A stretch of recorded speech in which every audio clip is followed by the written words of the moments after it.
Hi, and welcome to the 25th installment of the Dad Project. Tonight we're taking a different path, a bit of a side trip. Growing up, I was surrounded by the ephemera of my dad Pete Purvis's time in the Navy. I say ephemera because many of the objects I grew up with are gone. All the airplane models he was given by manufacturers, gone.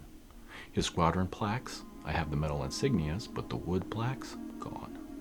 Tapes from Vietnam of hectic radio calls telling squadron mates to break left, break right as SAMs were launched at them, gone. I have 3 ashtrays from his time at the test pilot school in Pax River, not gone, but what do you do with them? However, what I do have that always fascinated me as I was growing up were his flight jackets.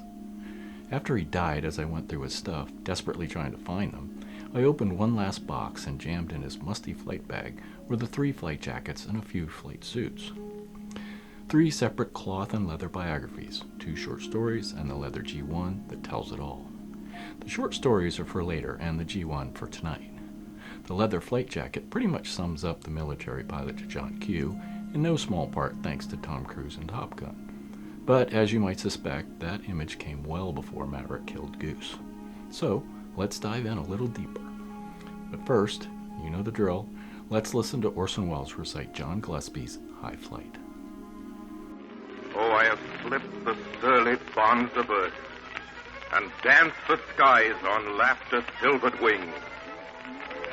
Sunward I've climbed and joined the tumbling mirth of sun-split clouds and done 100 things you have not dreamed of. Wheeled and soared and swung high in the sunlit silence. Hovering there, I've chased the shouting wind along and flung my eager craft through footless halls of air. Up the long, delirious, burning blue, I've topped the windswept heights with easy grace, where never lark or even eagle flew. And while with silent, lifting mind I've trod the high, untrespassed sanctity of space, put out my hand and touch the face of God. Long before Troy, New York was overshadowed by its cross-river neighbor Albany, a certain Hannah Montague of Troy invented the detachable collar in 1827 to avoid washing her husband's shirts when only the collar was dirty. The early purveyors of flight fashion, the Wright brothers, were stylish adherents to Mrs. Montague's invention, with their starched high collars, and in addition would walk the flight line in their bowler hats and ties. Not to be outdone, their sister Catherine suggested to Mrs. Harthope Berg to tie her skirts for a flight in 1908. Catherine had been doing this to prevent her skirts from flying over her head during her flights with her brothers. Ironically, Catherine, an Oberlin College-educated suffragette, had inadvertently introduced to women's fashion the constricting hobble skirt. However, both Catherine's hobbled skirts and her brother's dapper flight outfits were short-lived styles, as women quickly dismissed the constriction of the skirts for movement, and pilots realized the various vicissitudes of leaving the ground. The gossamer structure of the early Wright flyers offered very little in the way of speed and altitude, so flying in your Sunday best, with your sister defending the vanity of her ankles, was good as a way to fly as any. As airplanes began to fly higher and faster, these outfits were less than ideal. Even Orville Wright began to fly with a long leather jacket atop his Sunday best. The Wright's pusher design, although used in other aircraft, quickly gave way to the predominant use of engines mounted on the front of the aircraft. These engines would become lighter and more powerful, yet both the inline and radial designs threw engine oil from startup to shutdown, some so badly that the pilot would look like a coal miner upon their return. And, as Eddie Rickenbacker would recount, the castor oil used in the first American fighters, the Newport 28s, radiated fumes that gave the pilots diarrhea and made them nauseous. With more power also came the ability to fly at higher altitudes. Towards the ends of World War I, some aircraft were able to fly as high as 15,000 feet and more. Scientifically, it was known that as your altitude increases above sea level, the air temperature drops. Even if the temperature was a lovely 76 degrees at sea level, by the time you reached your patrol altitude of 15,000 feet, the air temperature would be around 22 degrees.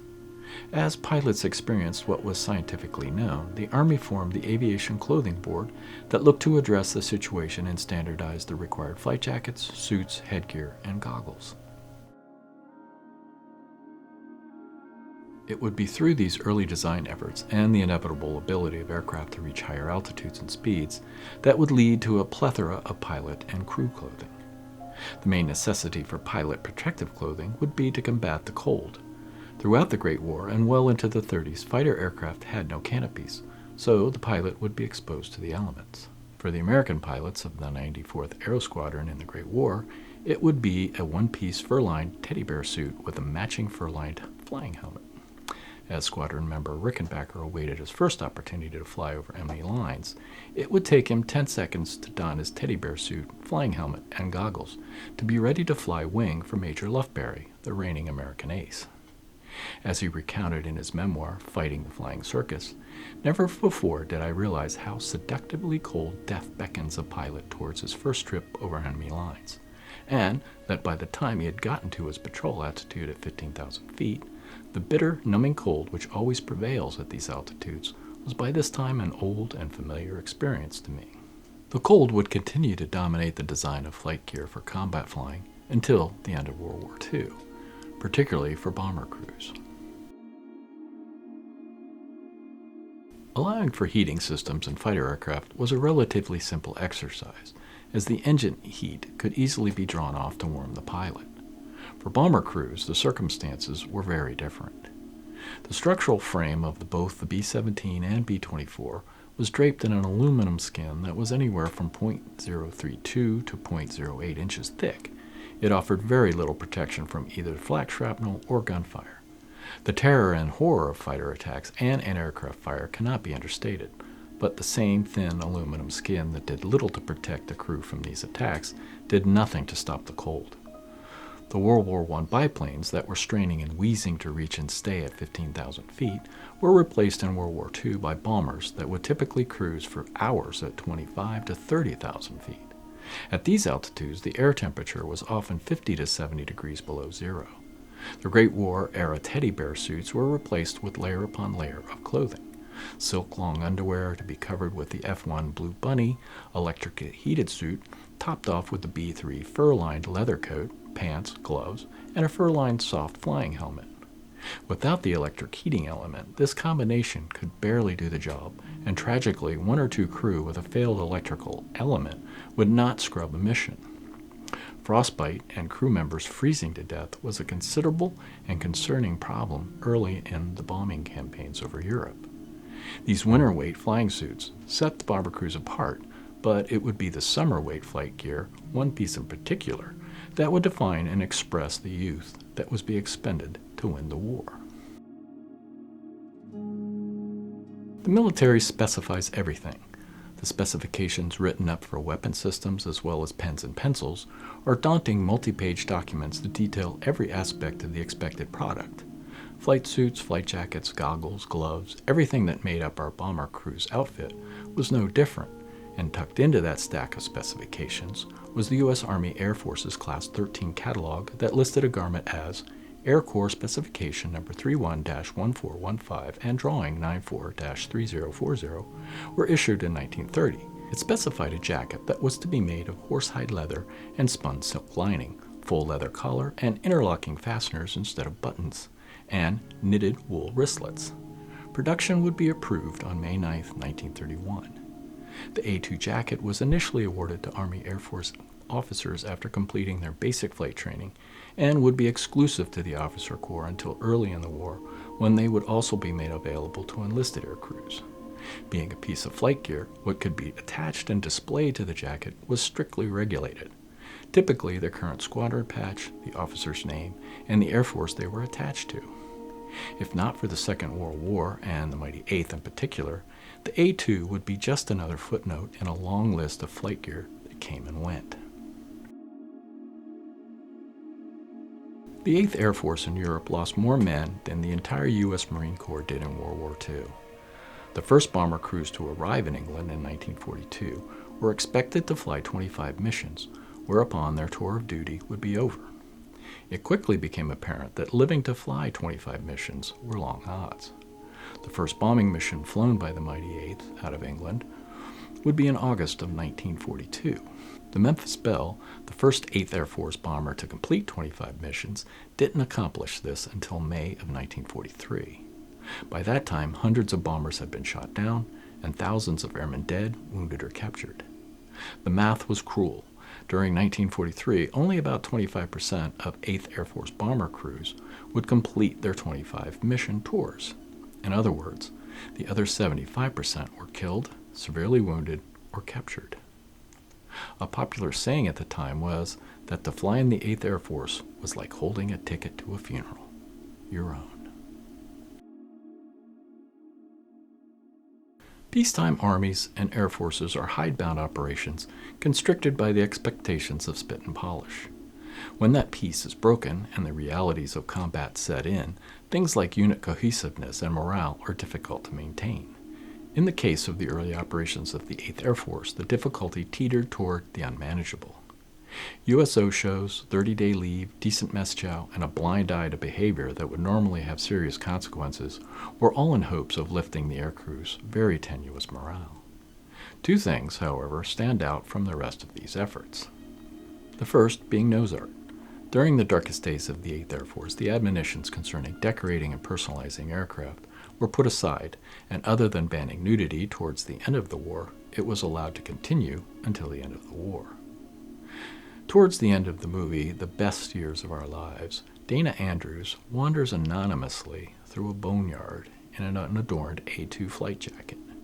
Coming upon a B-17 round trip emblazoned on its nose, now a relic, he gets in and begins to sweat through an imagined mission before he is challenged by the scrapper. A tense exchange between a former flyer and a ground pounder ends with Andrews asking for a job, whereupon he sheds his naked A2 to go to work. Hollywood would have us believe that fighter pilots and bomber crews had their own planes to decorate as they pleased.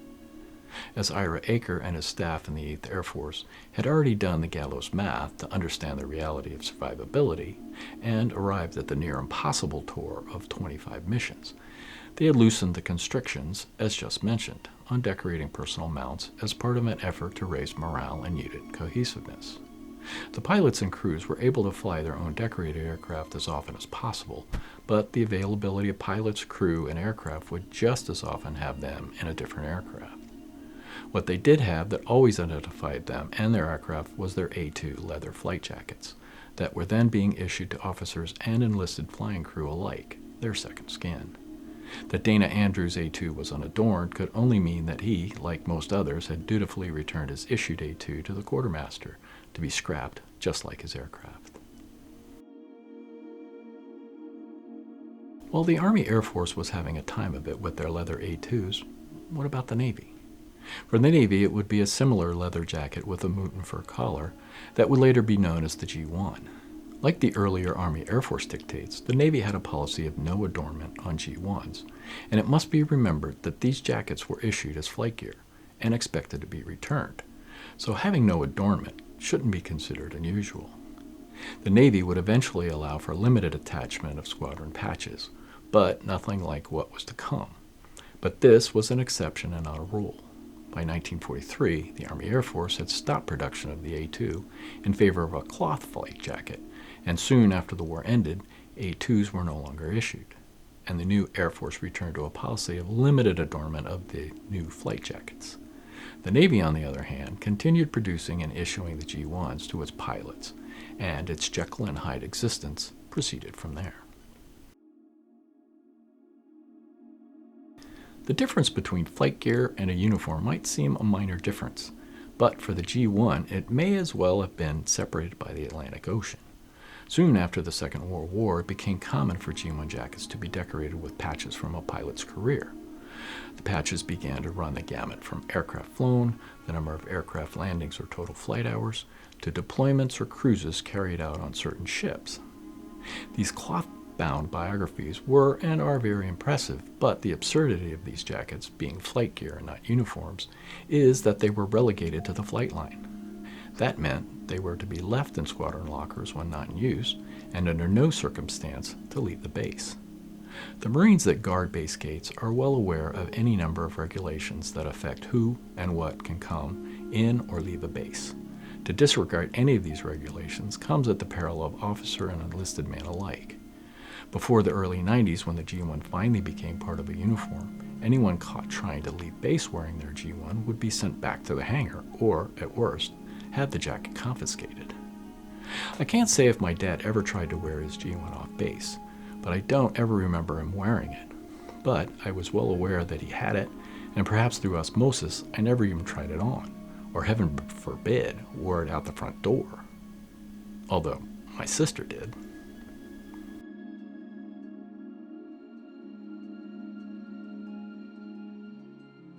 OpNav Form 3760-31. The standard flight log for naval aviators covers far more than flight hours. An extensive flight classification system, thankfully condensed, only goes on for 4 pages.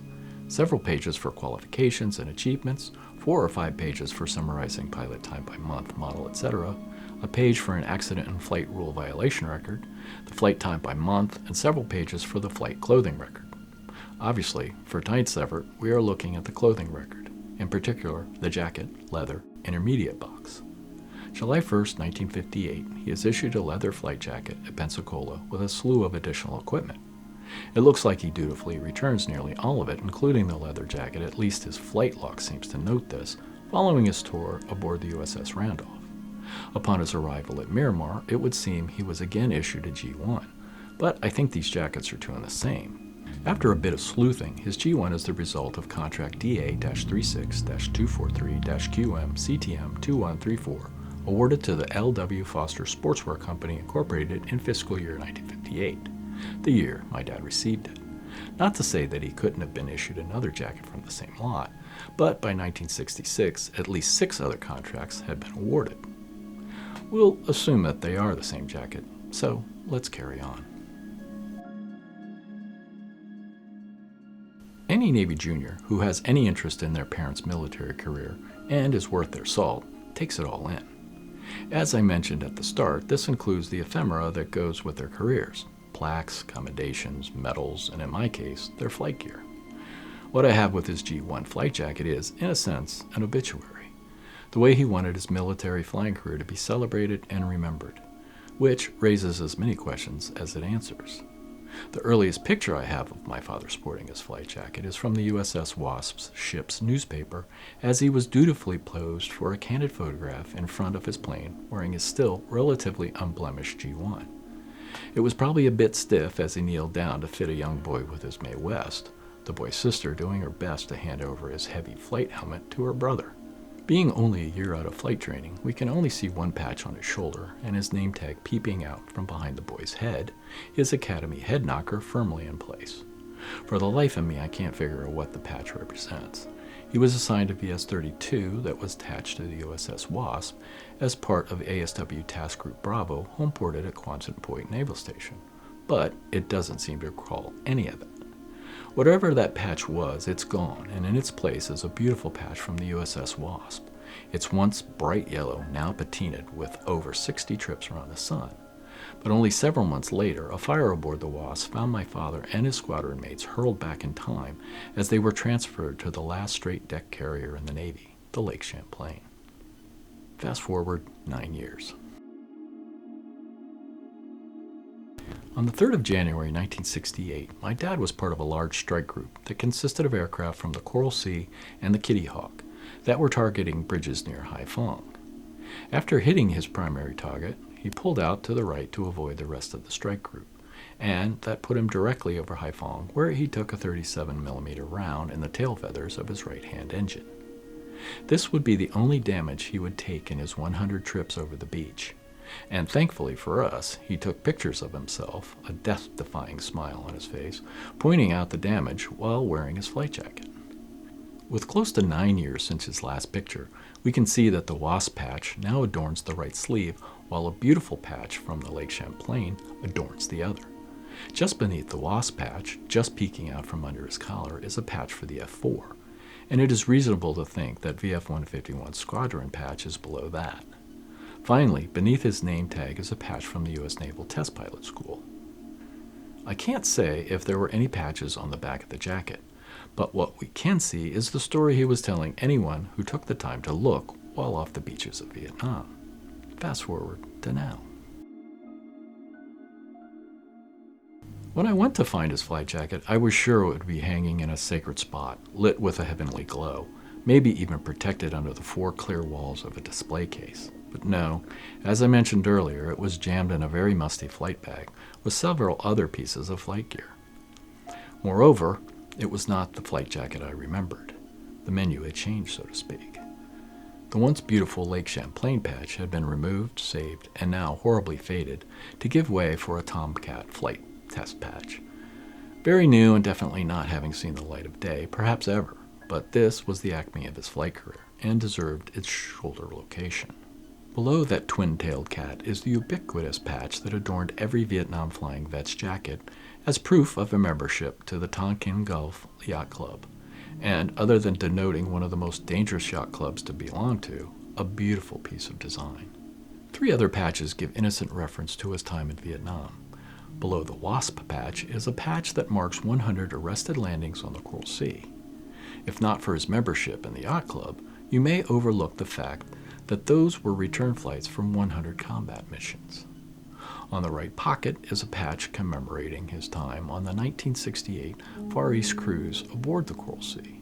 And again, if not for its deadly purpose, you might assume he was on something akin to a Viking cruise. Finally, above the cruise patch is his VF-151 squadron patch that is one of those pieces of squadron art that transcends the serious and lethal purpose of the organization. I find it mesmerizing, lurid, and absolutely exquisite. The back of the jacket is a billboard. After you ask the question, who was that masked man, and our hero is walking away, you get more of the story. A plane he flew, the F-14. A ship he served on, the USS Randolph.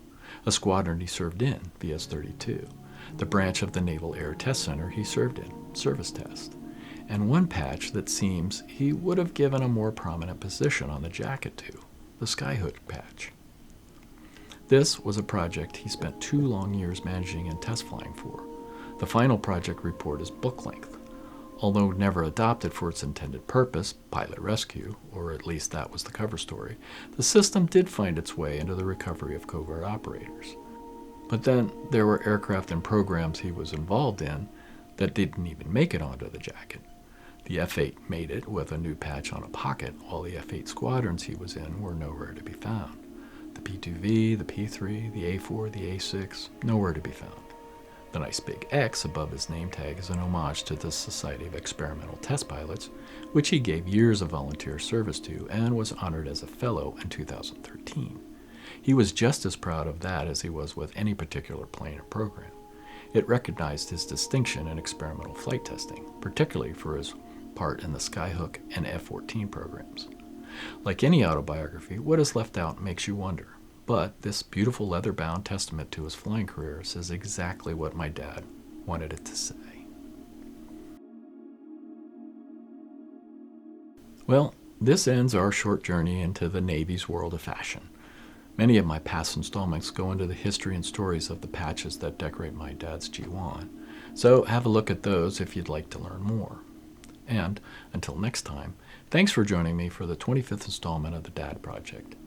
I think next time we'll have a look at the A-4, an aircraft that my dad was introduced to at service test and later, again, while on active duty in the reserves with VF-126 at Miramar in May of 1970. So, for the 25th time, as many of you already know, I continue to tell the stories I had hoped my father would tell me, and I appreciate y'all being along for the journey. So, please subscribe if you'd like to hear more, and until next time, thanks for watching, and enjoy what life is giving you. Ciao.